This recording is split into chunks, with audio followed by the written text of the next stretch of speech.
قدرمنو دا وخت مونږ مرغزار تراغلی او زمون درون او ډیر خوږ میلمه حضرت مولانا مفتی ډاکټر مفتی رشید احمد صاحب تشریف راوړی د کراچۍ نه. نو دو راغلی مونږ تاسو ته په دې پروګرام کې په خیر علي وایو. مهرباني تاسو د سواد دا ویزټ وکړو او د مرغزار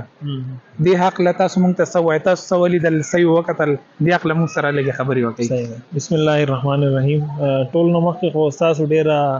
مننه، ډیره مهرباني. تاسو دلته ډیر ماشاءالله مهمان نوازي وکړه، زما الله تاسو له جزای خیر راکړي. بس زما دا کوشش چې کال کې یو نیم کال کې سړی او پیری د سی په چکر وځي او د سی په چکر وځي چې دا بیانونه او دا حساب کتاب چې پکې نه چې سړی د سی لګو ګرځي راو ګرځي دا دماغ لګ فرش کی. لکه چې پوره کال چې زمون کوم مصروفیات یا خود سي چې تعلیمي او تدریسي او بس لکه مصروفیات ډیر زیاتی. نو ماشاءالله د سه مناظر چې سړی وګوري یو خدای دی چې الله پاک موږ د ملک لا پاکستان لا څنګه نعمتونه الله پاک ورکړي دي. اوس د سبزی ته وګوره، د هریالي ته وګوره، دلته اوبو ته وګوره، ماشاءالله دې خلکو ته وګوره. نو هر شی دومره د کمال ډک دی او دومره پکې الله پاک خوبیان او کمالات او صفات کې خو دي چې هم چې انسان په دې څومره شکر ادا کوي د الله پاک شکر کم دی. نو یو موږ په دې شکر پکار دی چې موږ د دې شکر ادا کوو او بل دا چې د دې صحیح استعمال وکړو. لکه چې دا نه کوو چې الله پاک یو نعمت دی موږ غلط استعمال کو، مس یوز کو، یا مثال دغه خیال نه ساتو. کم قدرتی مناظر دي، نیچرل مناظر دي، مثال صفائی ستھرائی دا اکثر چیز زیان د خلک راشي کنو بس کچره یا یو طرف ته گزار کی شاپر به یو چې صحیح نو بس یو طرف ته ولی کنو. بیا موږ مثالونه ورکو چې انګلند کې د صفائی دا او فلان ملک کې د صفائی دا. نو خو به انګلند کې انسانانو سیږي او دلته انسانانو سیږي. کوم موږ د دې خیال وکړو چې به صفائی ستھرائی به ساتو خپل ملک کې، چې خپل خار کې چې کم زمیو، نو ان شاء الله دا هم د دې یو قسم قدر ده. نو ماشاءالله مناظر خو سبحان الله د سي مناظر دي چې انسان او ته ګوري نو الله قدرت وته یادېږي. موږ د ملک قدر وکړو، د خپل قام قدر وکړو او چې څه خدمت موږ د ملک کولای شو موږ. بل تاسو مې دا کوم مفتی صاحب د پښتنو یو ډیر خپل روایت ول د پردې حواله سره دی او وسرورو زموږ د خلکو نه د پرده بالکل پریدي. نو دې حق له تاسو وایي. بالکل دا تاسو ډېر خپل سوال وکړو. دا زما ذهن کې دا خبره او چې زه به دې میسج ریکارډ کوم. زما خو عام چې کوم انټرویوز یا بیانات یا غیر څه اردو کې کنو نو ما چې دا خبره دا خده چې پښتو کې کوم دا ډېره خپه دی دا چې زمونږ د پښتنو ډېر شی روایت او ډېر کلچر زمونږ د اسلام ډېر مطابق دی. خصوصا د پښتون قوم چې کم غیرت دی، کم حیا ده، کم پرده ده. دا خو لکه دنیا کې یو قسم ضرب المثل دی، دنیا کې یو مثال دی، خلک مثال ورکوي.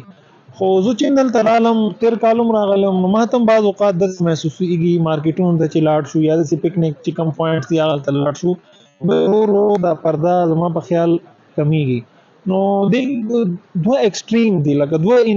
انتها دي. یو انتها دا ده چې هغوی دا ښځې کور کې داسې کېنولي دي چې بالکل کور نه بهر ته نه وباسي. نو زما دا خیال دی چې دام بالکل داسې پکاري سړی یو میاشت کې دوه میاشتو کې کور ولا چرته وباسي او داسې زی ته حیا ولا زی پردې ولا زی خدای اوټینګ پکې ماشومان پکې لګ فرش شي. بل هغه خلک دي چې هغه د خځې بالکل آزادي کړي دي او بس ګرځي را ګرځي او پردې او دغه څه پته نه لګي. اکثر دا پړو نشانه چولې سي نریشان هغه دایو کپړې کاری بازو قاطی مخون کاری. نو بهرال دا لکه د پښتون قوم چې کم یو نشانی او کم علامت ده دا خدای پرده او د حیا او د غیرت ده. نو زه به خپل پښتنو مرګرو ته خویاندو ته میاندو ته زموږ چې کوم رونه دي مشران دي کشران دي ایو ته به دا خواست کوم دا ریکوست وکوم چې تاسو په دې شی باندې کمپرومایز ونه کړئ.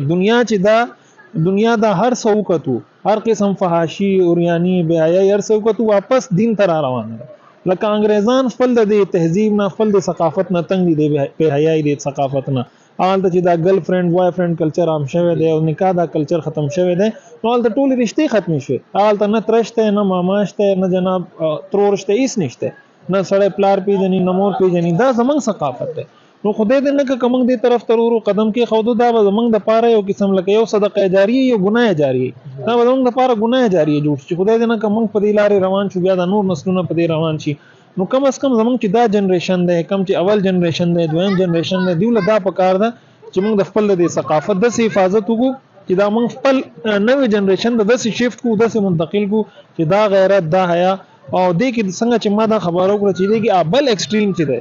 بل انتها چې تشدد سختی بیجا سختی یا خذ باندې ظلم یا خذ بالکل د سقیر او بند ساتل چې بالکل یې غینم نو بس د دې غلط نتایج راوځي غلط نتایج دا راوځي چې بیا خامخا خذ او یار زما چې کوم جایز حق ته چې زه بهر مثال یو اسی چکر لږ 2-3 میاشتو کې لاړ شم پلار سره لاړ شم خاون سره لاړ شم مشرور سره لاړ شم چې هغه ته مانه پریوي نو بیا هغه لکه بغاوت طرف ته ځي نو کوم اسلام دین اعتدال هغه ته راشو کنو نو ان شاء الله دا به موږ لپاره ډیر یو خلار دا به موږ مستقبل لپاره شي بل تاسو مې دا کوم مفتی صاحب دلته مختلف خلک مختلف ارباګانی دغه کوي چې دلته حالات د سي دي نو تاسو خوراله په سواد کې مختلف ځګونو ویزټ یو وکړو تاسو د حالات په حق له سوای خلکو ته سم میسج ورکړو یاره دا حالات باری کې چې نوم راغله کراچي نه کنو نو ما چې دا کتو نو ما دوم ډیر لکه مطمئن نه وم ډیر زیات لکه نو هوا ډیره تیز ده نو دوم ډیر مطمئن نه وم ما چې لاشم کلاړ نشم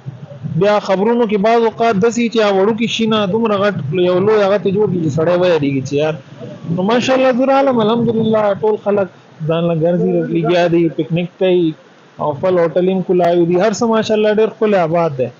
نو الحمدلله ما ته خود دسه هغه کار نه شو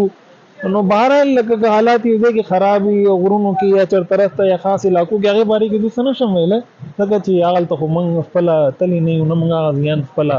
لیدلې دي نه کتلې نه دا غزي د حالات نو واقف او اورال ما ته د هغه کار نه شو یو بل خبره دا کول غواړم خپل میډیا ته دا ریکوست کوم چې زمونږ میډیا چې د ملک کوم خوبي نو هغه نه هایلایټ کوي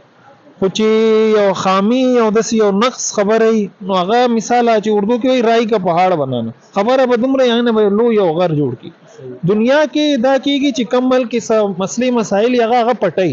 او کوم چې خوبیان د خپل ملک هغه ښکارا کوي دا ما یو پری یو ریپورت کتو هغه زمنګ ګټر باندې ډکن نه دا خو نیوز جوړیږي